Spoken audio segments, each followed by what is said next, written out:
शिकू आम्ही जिथे 4 पैसे मिळतील तेवढं करा, म्हणजे स्पर्धेत आपोआप उभं होईल. वामनराव, एक आणखीन जो विषय होता ज्याच्यासाठी तुम्ही खूप लढले तो म्हणजे वेगळ्या विदर्भाचा.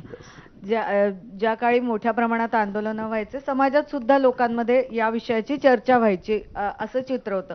मात्र आता आपण पाहतो तर एखादे ते 2 दिवस ठरलेले असतात तेव्हा अगदी 8-10 लोक येऊन आंदोलन करतात. मग हा विषय गेला का, मागे पडला कायमचा असं हा म्हणायचं? विषय गेला नाही. डिसेंबर 2027 ही डेडलाईन आहे आमची. करू किंवा मरू, पण विदर्भाचं राज्य मिळवून नव्या पिढीच्या हाती देऊ. त्याचं कारण असं आहे की विश्वासार्हता कमी व्हायचं की हे तिसऱ्या पिढीतलं शेवटचे शिलेदार व्हावे जे युद्ध करतोय. आंदोलन वाढलं, इंदिराजी द्यायला तयार होता तेव्हा मिळायचं होतं, पण मिळालं नाही कारण तसा आग्रह धरला नाही. राजीव गांधी द्यायला तयार होते तेव्हा आपल्या लोकांनी म्हटलं वेळ आली नाही, नंतर द्या. आणि हे विश्वासार्थ, कारण नेते वाढले. पण पण भाऊ, हे इंदिरा गांधी आणि राजीव गांधी द्यायला तयार होते, हे असं कधी द्यायला तयार होते? नाही सर, हा जेव्हा पाठिंबा दिला ना यांनी 78च्या निवडणुकीत, जेव्हा महाविदर्भ राज्य संघर्ष समिती आणि काँग्रेस असा पॅक झाला त्यावेळेला त्याच अटीवरती झाला होता.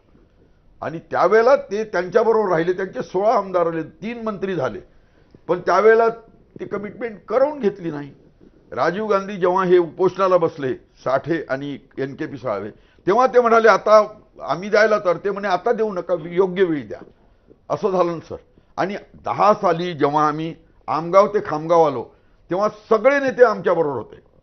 आता त्यातलं कुत्रही नाही. कारण शेवटी कसं आहे, शनिवार नावाच्या धड्यातलं एक वाक्य आहे की सत्ता आणि संपत्तीचा दर्प इतका बाधक असतो की कोणत्याही व्यक्ती वा संस्थेच्या नाकापाशी गेला की त्याला सुमनीचं औषध म्हणजे क्लोरोफॉर्म द्यायची गरज पडत नाही, माणूस आपोआपच बेहोश होऊन जातो. तो दोष आहे सत्ता आणि संपत्ती, त्याला काय करायचं. आणि मी आधीच सांगितलं, देख तेरे संसार की हालत क्या हो गई, भगवान कितना बदल गया इंसान. आणि ज्ञानेश्वरांचं व्यक्ती स्वातंत्र्य आहे, जो जे वांचिलं तो ते लाहो प्राणी जातं, जो जिनको हो पसंत बात करेंगे. आणि अशा सगळ्या गोष्टीमुळे हा सगळा परिणाम आहे. पण मी खात्रीने सांगतो, मी आशावादी आहे, मी निराशावादी नाही. आणि दुसरं असं की क्रियेविना वाचाळता व्यर्थ आहे, केल्याने होत आहे रे, आधी केलेची पाहिजे. दुसरं, कोशिश करने वाली की कभी हार नहीं होती. तीसरं, कल करे सो आज करे सो पल में प्रलय होगा बहिरी करोगे कब. आणि चौथं, मन में हो विश्वास, पूरा हो विश्वास, हम होंगे कामयाब एक दिन. सध्या महाराष्ट्रातल्या शेतकऱ्यांचा जर विचार केला तर आणखी एक प्रश्न त्यांच्यासमोर आहे, तो म्हणजे शक्तीपीठ महामार्गाचा.